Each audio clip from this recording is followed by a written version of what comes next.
अस्सलामुअलैकुम, मैं हूं अफसा कोमल। मुतनाज़े पीका ऑर्डिनेंस को लेकर इस वक्त एक बड़ी बहस जारी है और हुकूमत पर मुसलसल तनकीद हो रही है। आज इस्लामाबाद हाई कोर्ट में सहाफ़ती तंजीमों की तरफ से PBA, APNS और CPNE की तरफ से मुश्तरका तौर पर इस ऑर्डिनेंस पे तरमीम के खिलाफ दरख्वास्त दायर की गई और दरख्वास्त में यह मौक़िफ़ इख्तियार किया गया है कि ये जो तरमीम है इसके सेक्शन 2 और 3 से अवाम के जानने का जो एक बुनियादी हक है उसकी मुनाफी होती है। तरमीमी ऑर्डिनेंस आइन के आर्टिकल 19A में जो अब दिया गया बुनियादी हक है, उस जानने का हक है अवाम का, उसके मुनाफी है। वज़ीर आज़म ने 2 दिन पहले जो जो गुफ्तगू की थी, कौम से जो खिताब किया था, उसके दौरान उन्होंने इस मौजू के ऊपर भी बात की थी।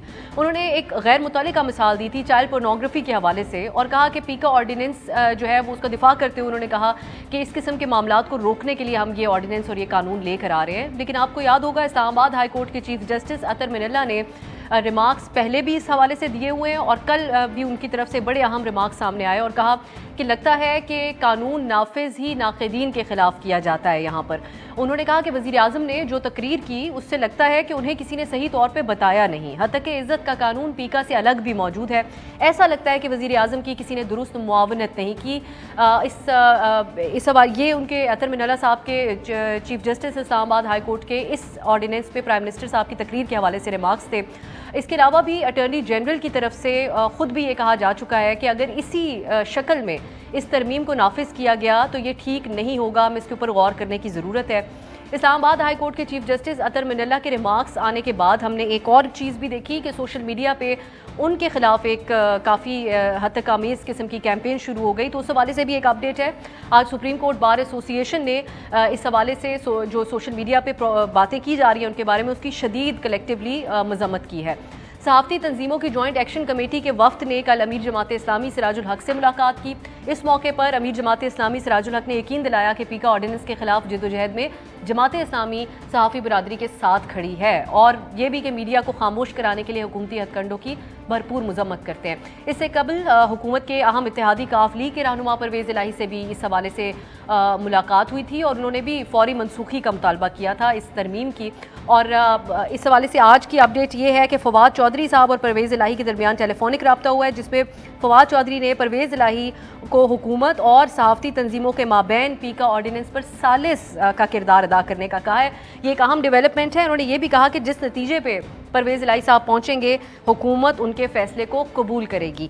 एक तो तरफ ये मामला है जो सियासी पार्टीज़ हैं, पीपल्स पार्टी भी खुल के हिमायत कर रही है सहाफ़ती तंजीमों का जो इसके ऊपर मौक़िफ़ है उसकी, और इसके अलावा नून लीग इंटरेस्टिंगली जो ये कानून लेकर आई थी और उस वक्त प्राइम मिनिस्टर इमरान खान साहब भी इसके बहुत खिलाफ थे, वो भी इसके ऊपर तनकीद कर रही है कि तरमीम ठीक नहीं है। अब सवाल ये है कि प्राइम मिनिस्टर साहब एक तो 3 साल में निज़ाम इंसाफ को आसान बनाने के लिए इस हुकूमत ने कोई काम नहीं किया, लेकिन प्राइम मिनिस्टर साहब ये शिकवा उस दिन कर रहे थे कि उनको खुद को इंसाफ नहीं मिला इस सिलसिले में। और साथ ही प्राइम मिनिस्टर साहब ने यह भी एक इल्ज़ाम लगा दिया कि कुछ माफियाज मीडिया के अंदर बैठे हुए हैं जो पैसे लेकर ब्लैकमेल करते हैं और गंद उछाला जाता है मुखालिफिन के ऊपर। इस हवाले से भी एक तनकीद इस वक्त सहाफ़ती हलकों के अंदर हो रही है कि प्राइम मिनिस्टर साहब ने ये बात तो कर दी, लेकिन उन्होंने वाज़े क्यों नहीं किया कि वो किन लोगों के बारे में बात कर रहे हैं। कोशिश करते हैं कि प्राइम मिनिस्टर साहब के हुकूमत की तरफ से जो प्राइम मिनिस्टर साहब की टीम है वो अगर कुछ लोगों के नाम सामने रख सके जिसके हवाले से प्राइम मिनिस्टर साहब ने उस दिन बात की थी, और क्यों इस कानून को जिसके मुखालिफ थे प्राइम मिनिस्टर साहब माजी में जब नून लीग लेके आई थी, आज उसको मज़ीद सख्त बनाने जा रहे हैं। क्यों हुआ हो रहा है ऐसा, ये जानेंगे। हमने इसके लिए दावत दी है वज़ीर मुमलिकत बराए इत्तलात फ़ारूक हबीब स्टूडियो में तशरीफ़ फरमाया मेरे साथ। इसके अलावा सदर Pakistan federal union of journalist Shahzada Zulfikar साहब हमारे साथ हैं, बहुत शुक्रिया आपका भी। और सीनियर सहाफ़ी मुबशिर जैदी साहब भी हमारे साथ हैं, उनका एक्सपर्ट ओपिनियन लेंगे हम आज़ादी सहाफ़त के हवाले से जो इसके अंदर एक कंसर्न तमाम सहाफ़ियों का अक्रॉस द बोर्ड सामने आ रहा है। बहुत शुक्रिया आप तीनों शख्सियात का। आगाज़ फ़ारूक हबीब साहब आपसे करते हैं ताकि फिर इन ग्राउंड्स के ऊपर हमारे प्रोग्राम में बहस हो सके। ये जो तरमीम है ये हुकूमत के दिल के बहुत करीब है, हमें इस बात से आप लोगों के तमाम बयानात से भी अंदाज़ा हो रहा है, प्राइम मिनिस्टर साहब के भी। क्या वजह है कि जब इस्लामाबाद हाई कोर्ट के रिमार्क्स सामने मौजूद हैं कि ये जो हद तक के इज़्ज़त का मामला है इसको फौजदारी कानून पूरी दुनिया इससे पीछे हट रही है, हम इस तरफ क्यों जा रहे हैं। फिर खुद अटॉर्नी जनरल ये भी कह चुके हैं कि जो मौजूदा शक्ल है इसमें नाफिज नहीं किया जा सकता।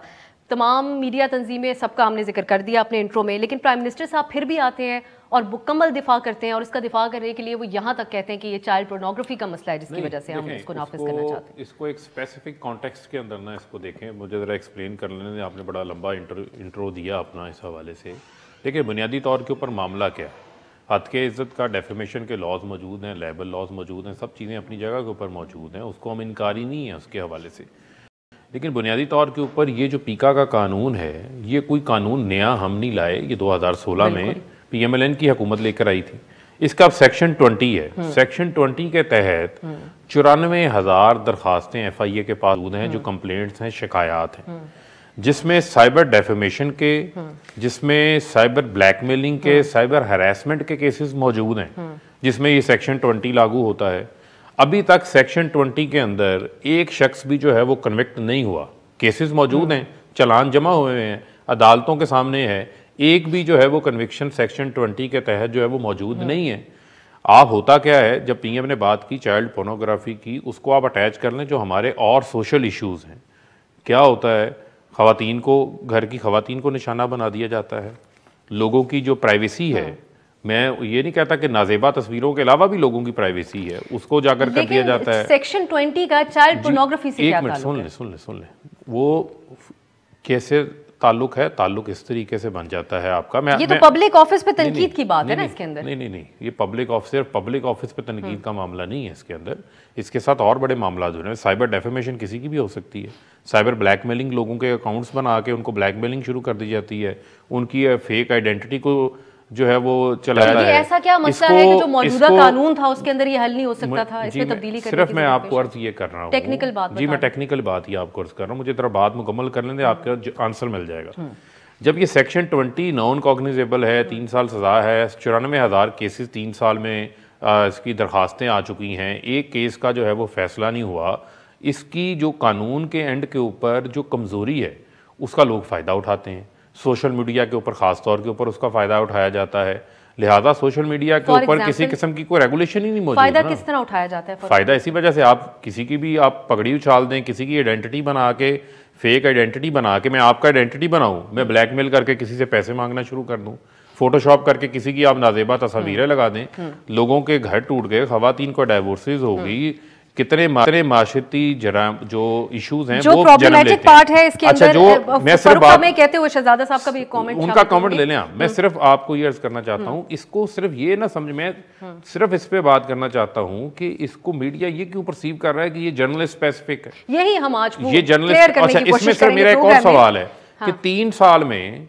पीका का यही 21 भी मौजूद था, 20 भी मौजूद था, मौजूदा हुकूमत ने अगर आवाज ही दबानी थी, पिछले 3 साल के अंदर कितने लोगों के ऊपर इसके तहत केसेस बने? क्योंकि वो बन नहीं पा रहे थे, तो इसलिए आप लोग तरमीम लेके आए ना। ये जब इस्लामाबाद हाई कोर्ट ने पर्सन की डेफिनेशन को वाज़ेह किया हुआ है। जस्टिस सतर मिनल्ला साहब ने मेरी भी सुन ले, अगर केसेस सुन रहे थे जो जिन ब्लॉगर्स और सहाफियों के, उसमें उन्होंने कहा प्रॉब्लमेटिक मसला है क्योंकि पर्सन की जो बंदा इफेक्टेड हो वो खुद आकर इसके ऊपर दरख्वास्त दायर करे। आप लोगों ने बदल दिया उसको। उसमें कंप्लेनेंट आज भी मौजूद है, कंप्लेनेंट मौजूद है, लेकिन साथ और भी बहुत सारी चीजें मौजूद है। देखें, aggrieved person, his authorised representative या हिज गार्डियन, दैट मींस कोई भी आ जाए आके देखें, मेरा इशू ये नहीं है कि जो चीज़ मौजूद है मैं इसी के ऊपर जिद लगा लूं। मैं सिर्फ आपसे प्रोडक्टिव बात करना चाहता हूं, तामीरी बात करना चाहता हूं। बिल्कुल ऐसा ही हम चाहते हैं। मैं आपसे ये चाह रहा हूं कि ये एक इशू तो है, रेगुलेशन नहीं है, लोगों की माशरती मसाइल भी मौजूद हैं।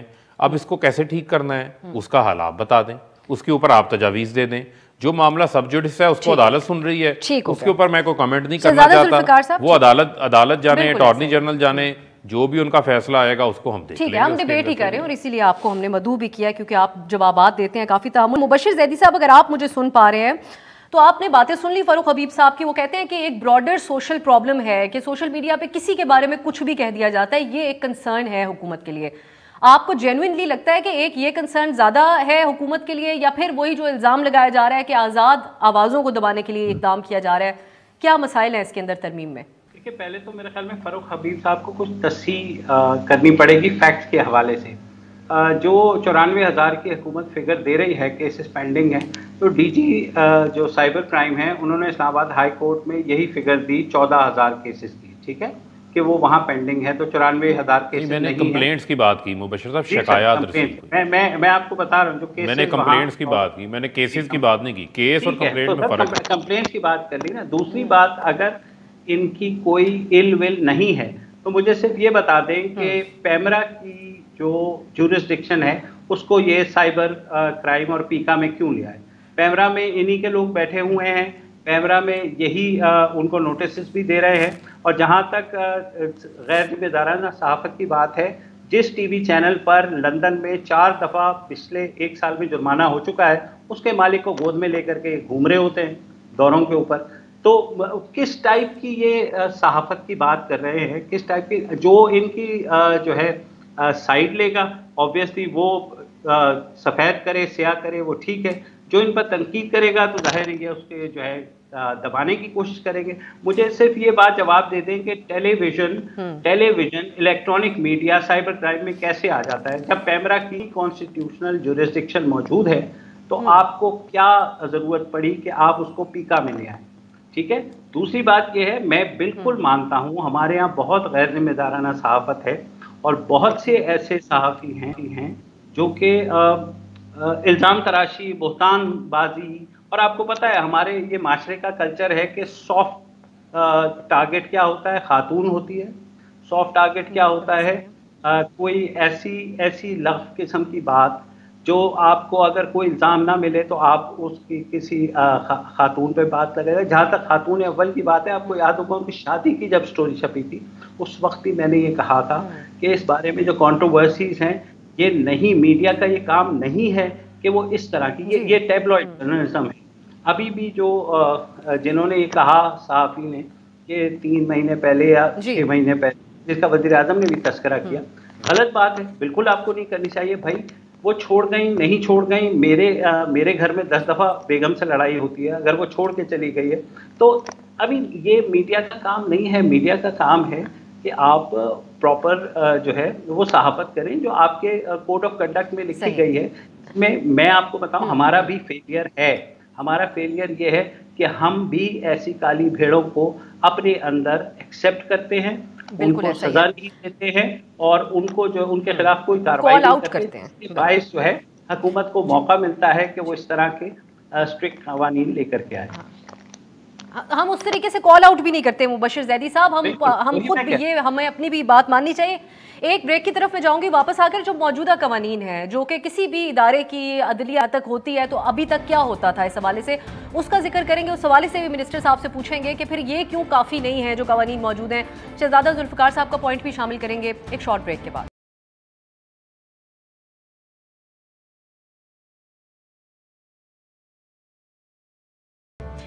ब्रेक के बाद खुश आमदीद। हम बात कर रहे हैं जो पीका का तरमीम की गई है हुकूमत की तरफ से, जिस पे इस वक्त बहुत ज़्यादा तनकीद जारी है। शहजादा जुल्फ़िकार साहब, अब आप अपना ज़रा कमेंट कीजिएगा इस हवाले से कि अब तक क्या वजह रही है कि हुकूमत के साथ मुज़ाकरात से उठ के भी आ गई जो जॉइंट एक्शन कमेटी है, और हुकूमत हालांकि फ़ारूक हबीब साहब यहाँ पे बैठे हों, कहते हैं अभी भी हम बातचीत के साथ कोई एक हतमी बात निकालेंगे इसमें से, लेकिन वजह क्या रही कि अभी तक बात नहीं हो पा रही है हुकूमत के साथ इसके ऊपर? देखिए, हुकूमत फ़ारूक हबीब साहब बैठे हुए थे और फवाद चौधरी साहब उस वक्त आए नहीं थे। ये भी मियां आमिर साहब जो PBA के प्रेसिडेंट हैं, उन्होंने इनसे पूछा भी। इनके चेहरे के तासुर से लग रहा था कि जैसे ऑन बोर्ड ये नहीं है। और जब फवाद चौधरी साहब आए, उन्होंने कहा मेरा तो मामला नहीं, तो IT का मसला IT की मिनिस्ट्री ने की है। हमने कहा कि आप गवर्नमेंट के मिनिस्टर हैं या सिर्फ इंफॉर्मेशन मिनिस्टर हैं? तो नहीं जी, ये अभी पे फ़ारूक हबीब साहब ने भी कहा कि ये नवाज शरीफ के, भाई नवाज शरीफ के दौर में था, उसको छोड़ देते ना, ये गलत कारियाँ उनके गले में पड़ती ना। आपने तो ऑन कर लिया, उसको गले लगा लिया। जो नवाज शरीफ साहब ने गलत काम किया, आपने खुद उसको गले लगा दिया, और ये आपके लिए प्रॉब्लम क्रिएट कर रही है और क्रिएट करेगी। बात यह है कि हम बैठे, हम इस बात पर हमने गवर्नमेंट ने और जॉइंट एक्शन कमेटी ने, यानी एक रिप्रेजेंटेटिव बॉडीज़ हैं, उसमें ये एग्री हम कर गए थे कि जो एग्जिस्टिंग लॉज हैं उसको इम्प्रूव करते हैं, और ये फेक न्यूज़ के ख़िलाफ़ कोई हिमायत नहीं करता, सब कहते हैं फेक न्यूज़ को रुकना चाहिए। लेकिन क्यों ऐसा हुआ कि जब आप नेगोशिएशन में जा रहे थे, अचानक आपने ला के एकदम नाफिज कर दिया? तो हमारा मकसद ये था कि आपने हमें कोई ऑन बोर्ड नहीं लिया। स्टेक होल्डर से आप बात करते ना, स्टेक होल्डर को बताते के लाए, और ख़ुद प्राइम मिनिस्टर का अगर तकरीर, हालांकि मैं समझता हूँ कि प्राइम मिनिस्टर दूसरे पैकेज पे वो बात करते हैं, लोगों से बात करते हैं। आप प्राइम मिनिस्टर ठीक ठाक, उन्होंने टाइम दिया इस इशू को। तो अगर आप कानून बनाते हैं, स्पेसिफिक इंडिविजुअल को सामने रख कर बनाएंगे, तो इस तरह उसका वो बैकफायर भी होगा और लोग उसको एक्सेप्ट नहीं करेंगे। और मैं तो ये समझता हूँ कि प्राइम मिनिस्टर को ये कह लेना चाहिए कि हम उसको नेक नियति से लाए थे, कोर्ट में मामला चल रहा है, मैं ज़्यादा बात ही नहीं करूँगा। लेकिन अब कोर्ट में Islamabad high court, Balochistan high court ने भी जो है उसको एक्सेप्ट कर दिया है, उसको करार दे दिया काबिल समात। इस्लामाबाद हाई कोर्ट ने तो जो उसके चल रहा है, आप खुद उसको देख लें। वकला बिरादरी, ह्यूमन राइट्स कमीशन, हम स्टेक होल्डर, सिविल सोसाइटी सारी खिलाफ है। कोई अगर एक हक में MQM ने जो इनके साथ बैठे हुए हैं उन्होंने इसको कहा, अब इसी तरह परवेज इलाही साहब काफ लीग जो है उन्होंने कह दिया। अब मेरे ख्याल में जो मुझे नजर आ रहा है कि कोई अगर इस वक्त आप इसके हक में है वो सिर्फ PTI के शायद अंदर बहुत से लोग ना हो, लेकिन ये है कि अब उसको क्योंकि प्राइम मिनिस्टर ने भी कह दिया, अब सबकी जिम्मेदारी हो गई उसको डिफेंड करना और उस पर खड़े हो जाना। तो मैं ये समझता हूँ कि ये ना हो कि आगे चलकर फिर प्राइम मिनिस्टर और उनकी तरफ से बात हो, जिस तरह कल प्राइम मिनिस्टर ने लाहौर में तकरीर करके कहा कि हमें एमनेस्टी जो है वो नहीं देनी चाहिए थी, इस वक्त हमें ये जो आज मैं अनाउंस कर रहा हूँ पहले हमें दे देना चाहिए था। ये ना हो कि फिर जाके वो कहें कि हमने गलत किया, मीडिया को गैग करने की कोशिश की, ये गलत हुआ, ये ना हो।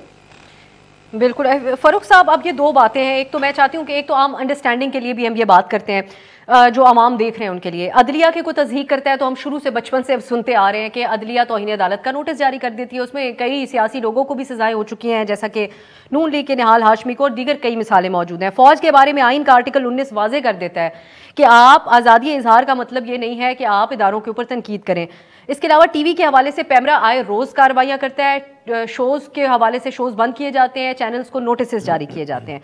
आप लोग इसके अंदर तरमीम करके इसको 6 महीने के लिए किसी को अंदर डाल दिया जाए, अगर उसकी FIA को कोई भी दरख्वास्त देता है उसमें पर्सन स्पेसिफिक को भी आप खत्म करते हैं और वो फिर साबित करता रहे जेल में बैठ के, और ये नॉन बेलेबल ऑफेंस आप लोगों ने इसको बना दिया है। तो ये इसको किस तरह आप देखिए, मैंने तो जिस तरह पहले आपको अर्ज किया था, बुनियादी तौर के ऊपर देखें कुछ चीज़ें हैं, जिस तरह अब्दुल सैदी साहब बात कर रहे थे कि अगर हमारे एंड के ऊपर कोई इशू है तो हमें भी उसको कॉल आउट करना चाहिए। में क्या प्रॉब्लम नहीं, हमें एक मिनट सुन लें, उसे हमें भी कॉल आउट करना चाहिए। इसी तरह मीडिया में कोई मीडिया के नाम के ऊपर, सहाफत के लबादे के ऊपर ओढ़ के कोई अपनी लिमिट्स को क्रॉस करता है, किसी के ऊपर जाती अटैक्स करता है, जाती हमले करता है। मिसाल के तौर पे मैं आपको मिसाल, बहुत सारा ऐसा कंटेंट जनरेट हो रहा है जिसकी तरफ इशारतन मुबशर जैदी साहब ने भी जो है वो बात कर दी। उनकी बात को मैं समझ देखा भी है, मैंने इनकी ट्वीट्स भी देखी हैं, इन्होंने जो है वो इसको कंडेम किया है, इसको डिस्करेज किया है, उसके ऊपर हम भी एग्री हैं।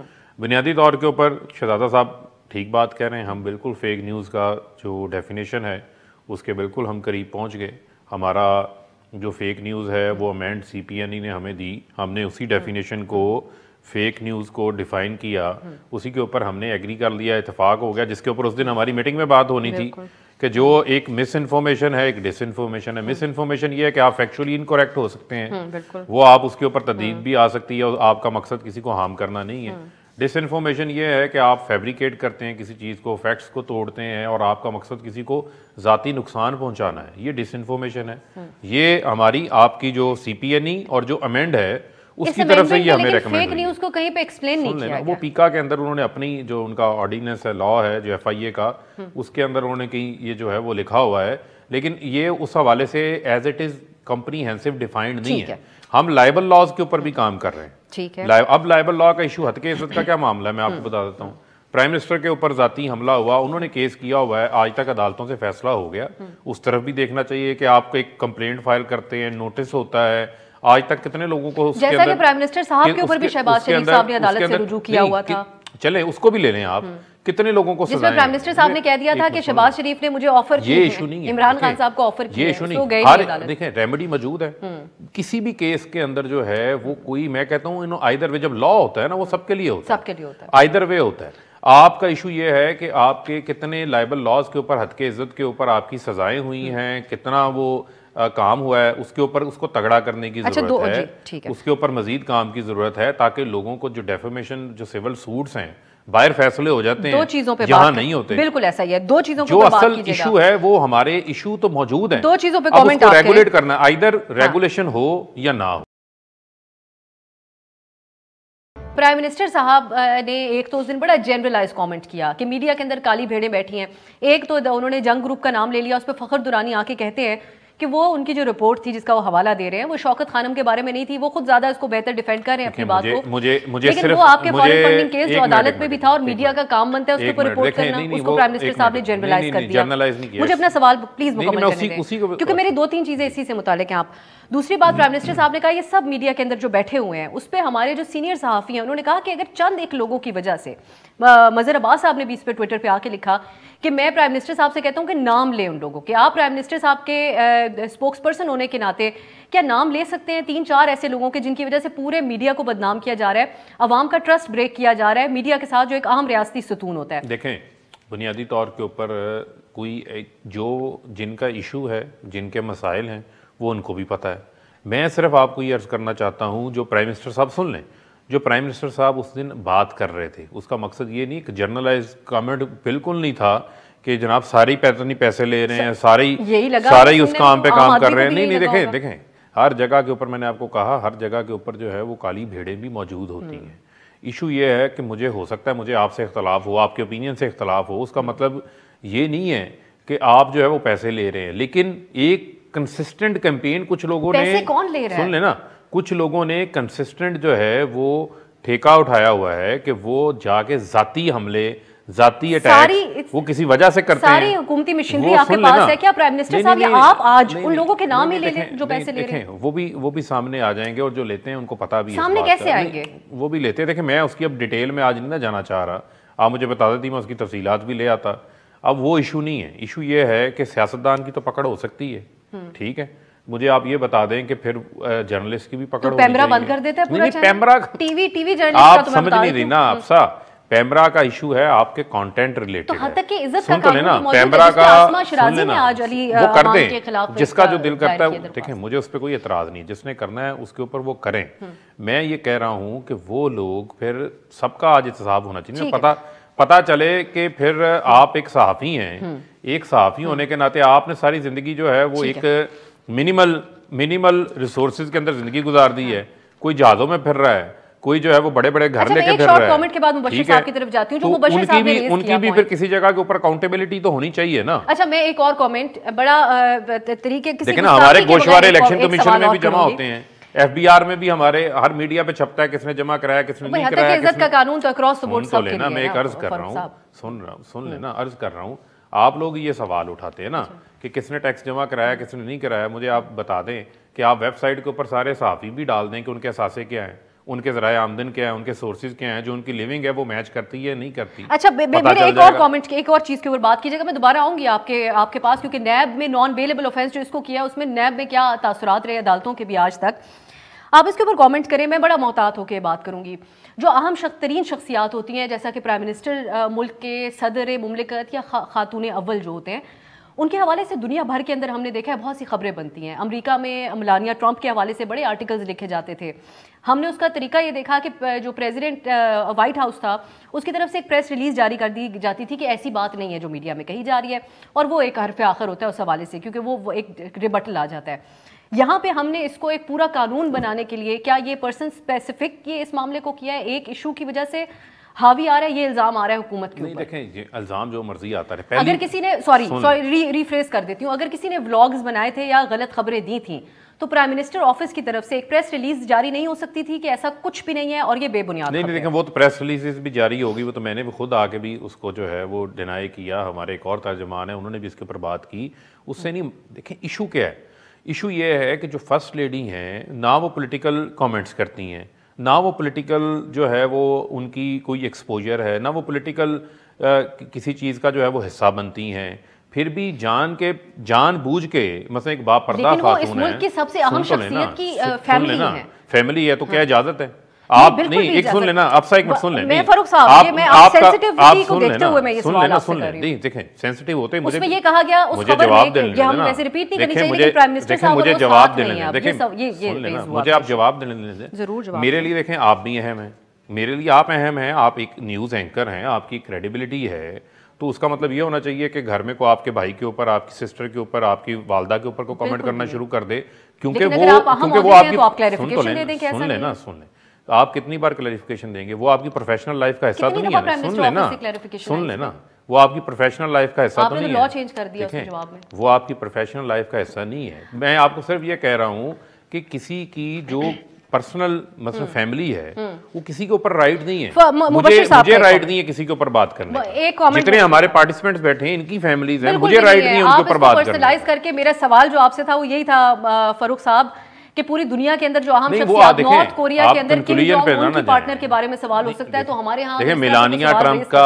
हर दौरे सुन लेना। देखिए मेलानिया ट्रंप की आप बात करती हैं, वो बतौर फर्स्ट लेडी हर जगह के ऊपर हर मौके के ऊपर उनके साथ होती थी। मुझे मुबशिर साहब की तरफ जाने दें। तो अगर उधर भी हो रहा था तो गलत, उधर भी हो रहा था तो गलत हो रहा था, लेकिन वहां पर कानून सख्त है, अगर कोई करेगा उसके ऊपर कार्रवाई होगी। एक मुबशिर साहब आपका कमेंट इसके ऊपर, ये जो जनरलाइज कहते हैं कि फारूक साहब ने किया, प्राइम मिनिस्टर साहब ने, लेकिन जब बजाते खुद प्राइम मिनिस्टर साहब आके इस तरह की बात ओवरऑल मीडिया के बारे में करेंगे तो ट्रस्ट जो ब्रेक होता है, बतौर सहाफ़ी आप बताएं अवाम और मीडिया के अंदर ट्रस्ट कितना अहम है? अगर कुछ काली भेड़ें हैं भी तो उनके नाम नहीं लिए जाने चाहिए मुबशिर साहब?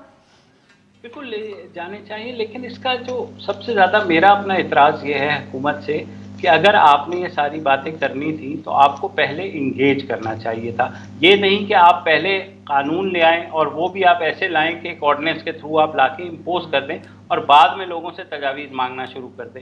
ये वही है कि घोड़ा गाड़ी में आप घोड़े को गाड़ी के पीछे बांधने की कोशिश कर रहे हैं। तो अगर आपकी नीयत ठीक थी, और मैं आपको आज ये लिख के दे रहा हूँ, ये लिख लीजिए कि हाई कोर्ट जो है इस कानून को उड़ा देगा, और उसकी वजह सबके सामने, क्योंकि जो उसकी इल विल है या जो मेलाफाइडे है वो सरफेस पर नज़र आ रही है।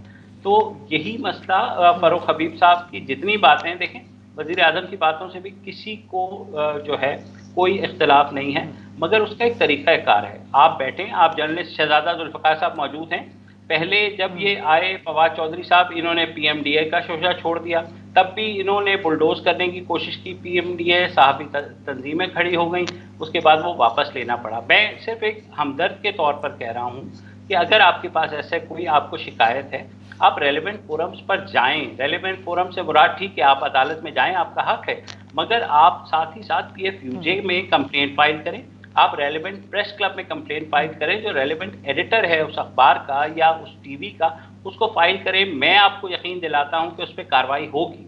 मगर मसला हमारे यहाँ ये होता है कि देखिए, इसके साथ ये भी हकीकत है कि तमाम सियासी जमातों का अपने ट्रोल्स हैं, उनके न सिर्फ सियासी जमातों के बल्कि इदारों के पास भी हैं, जो आपको 2 मिनट में जो है गद्दार, लिफाफा या कुछ भी आपको साबित करते रहते हैं, ठीक है ना। तो ये चीज़ें भी हैं, मगर छोड़ दें इसको फिलहाल। इस वक्त हमें ज़रूरत है इंगेजमेंट। अगर ये देखें, ये इस्लामाबाद हाई कोर्ट इसको उड़ा देगा, लेट्स से कोई भी अदालत इसको उड़ा देगी, हुकूमत के पास कोई फेस नहीं रहेगा। जो ट्रस्ट था हुकूमत और सहाफ़ियों के दरमियान, जो एक ब्रिज का पॉसिबिलिटी थी, वो भी नहीं होगी।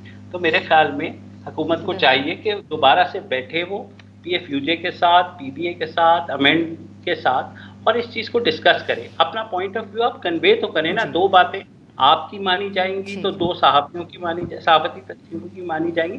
इसी तरह कवानीन बनते हैं। ऐसे नहीं होता कि आप कानून का मुसवदा ला करके उसको अप्रूव करवा के वो भी एक प्रेसिडेंशियल रेफरेंस के थ्रू ले आए, और उसके बाद आप कहेंगे अब बात तो नहीं हो सकती, लेकिन हाँ तजावीज़ दे दें। अब तजावीज़ आएंगी तो आप कैसे उसको अमेंड करेंगे?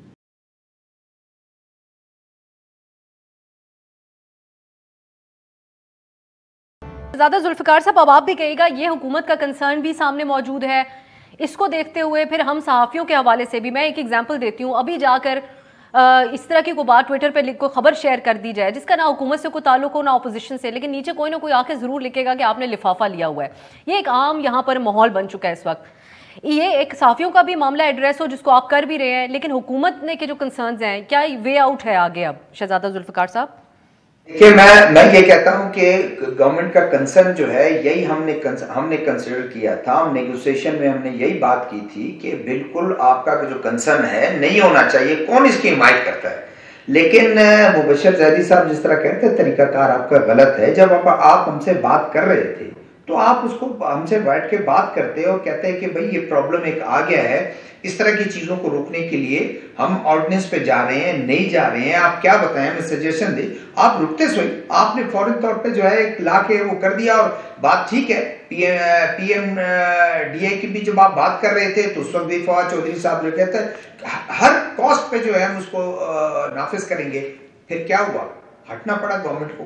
क्यों? ये बात नहीं मैं कह रहा हूं कि गवर्नमेंट की हार है, हमारी जीत है, गलत चीज थी, उस पर गवर्नमेंट ने बहुत अच्छा किया, पीछे हट गई कि नहीं हम लाएंगे उसको। अब लेके गवर्नमेंट इसको आ गई है, हम ये कहते हैं सोचे, गवर्नमेंट इसको सोचे, ये जिद वाली बात नहीं है कि उन्होंने कह दिया। आज के वक्त में मैं कहता हूं पॉलिटिकल क्राइसिस का शिकार है गवर्नमेंट के आप उठा के उसको एक ऐसी चीजों को ले आते हैं जिसमें आप पॉलिटिकल पार्टीज के साथ भी लड़ रहे हैं, अपोजिशन के साथ भी लड़ रहे हैं, ताजरों के साथ भी हमको कर रहे हैं। आज 3.5 साल बाद आप इतने जल्दी इकदाम कर रहे हैं, बहुत अच्छी बात है, मैं ही नहीं कह रहा हूं, लेकिन साथ में आप मीडिया को भी आपने कर दिया और जनरलाइज कर दिया कि जनाब ये बहुत आसान है किसी भी हुक्मरान के लिए कि आप फॉरेन फंडिंग पर चल रहे हैं, आप बैरूनी इमदाद पर चल रहे हैं, आप गद्दार हैं। ये हमें इस तरह के अलकाबात मिलते रहे हैं। आज हम माइंड नहीं करते हैं कि जी लिफाफा लेते हैं, ठीक है, कल आप हुकूमत में नहीं थे, उस वक्त आप वाह करते रहे कि जी जबरदस्त। खुद प्राइम मिनिस्टर साहब जो है हुकूमत में जब आए, उन्होंने कहा हम इस मीडिया की वजह से हुकूमत में आए और इन्होंने बड़ा हमें सपोर्ट किया, जेन्युइनली हमें सपोर्ट किया। आज क्यों वो दुश्मन को उसके एक ही उसमें तोलते हैं? ये गलत बात है। आज भी वक्त है कि ये इसको कंसीडर करें अपने इसको स्टैंड को, और इनको जाना पड़ेगा जी। फरूख साहब, आखिर में अब आपका कमेंट, कंक्लूडिंग रिमार्क्स होंगे नैब के हवाले से। कल परसों की एग्जांपल है असद मुनीर साहब के हवाले से, बड़ी एक अफसोसनाक सिचुएशन बनी कि उन्होंने इस दुख में कि उनके ऊपर जो कार्रवाई हो रही है और वो रेफरेंस ही कल खारिज हो गया और उनके इंतकाल को 3 साल हो चुके थे ऑलरेडी। तो इस तरह का रिग्रेटफुल ना बने इस तरह के फैसले, हुकूमत अब क्या करेगी? आपने गुफ्तगू सुन ली तमाम फरीकैन की। देखें, बात यह है कि रिग्रेटफुल होने का मामला नहीं है। बुनियादी तौर के ऊपर देखें, जब भी कोई कानून है, कोई केस है, लेट्स वो ये भी है, इसका भी जो अमल दरामद है वो ये नहीं है कि नंगी तलवार FIA के हाथ में पकड़ा दी। इसके भी SOPs बनने हैं, प्रॉपर एक प्रोसीजर होगा, उसके तहत फॉलो होना चाहिए, उसकी लेटर एंड स्पिरिट में होना चाहिए। अभी देखते हैं अदालत उसमें क्या फैसला करती है। अटॉर्नी जनरल ने 10 तारीख को जो है, अदालत के अलावा जो बातचीत हो रही है, अटॉर्नी जनरल ने जो है उसके ऊपर 10 तारीख को जो है वो अपना जवाब अपना जमा शक्ल में नहीं लेके आ सकते जिसमें है। देखिए, कुछ ना कुछ इसका भी सोल्यूशन निकालेंगे, कुछ ना कुछ इसका भी सोल्यूशन निकालेंगे, लेकिन ये नहीं हो सकता कि आप कहें कि कोई रेगुलेशन कोई ना हो। रेगुलेशन होनी चाहिए, लेकिन उससे किसी फरीक को ये भी ना लगे कि मेरे ऊपर जो है वो कोई नंगी तलवार डाल दी गई है और किसी को शुतरबे में हार जो है वो अख्तियार दे दिया गया है। ये भी नहीं होना चाहिए। लेकिन फ्रीडम ऑफ स्पीच के नाम के ऊपर ये भी नहीं होना चाहिए कि आप किसी को इजाज़त दे दें कि वो लोगों के जो है वो कपड़े उतार के चौकों के ऊपर लटका दे और उससे पूछा भी ना जाए। बिल्कुल ठीक है, लेकिन आप अभी भी कहते हैं कि एक तो अदालत के अंदर तो मामला हो गई, लेकिन परवेज इलाही साहब से जो बातचीत होगी, जो वो बात करेंगे, उधर भी मामला सेटल हो वो फवाद साहब की आज बात हुई, मेरे इल्म में नहीं है कि उनकी क्या बात हुई है, लेकिन अगर किसी सतह के ऊपर को ब्रेक थ्रू होता है तो अच्छी बात है। अभी इसके ऊपर हुकूमत तैयार है बातचीत करने के लिए। बहुत शुक्रिया फरूख हबीब साहब, मुबशिर जैदी साहब और शरफ़िकार साहब हमारे साथ थे। ये आने वाले दिनों में देखते हैं कि हुकूमत इसके ऊपर क्या मौक़िफ़ अपनाती है और इससे पीछे हटती है या नहीं, और अगर नहीं हटती तो फिर उसके क्या नताइज निकलते हैं। इजाज़त दीजिए, खुदा हाफिज़। हर पीर से जुमा अपने फेवरेट शो न्यूज़ आई को यूट्यूब पर देखने के लिए डॉन न्यूज़ के ऑफिशियल यूट्यूब चैनल पर आइए, उसको सब्सक्राइब कीजिए और बेल आइकन को प्रेस कीजिए।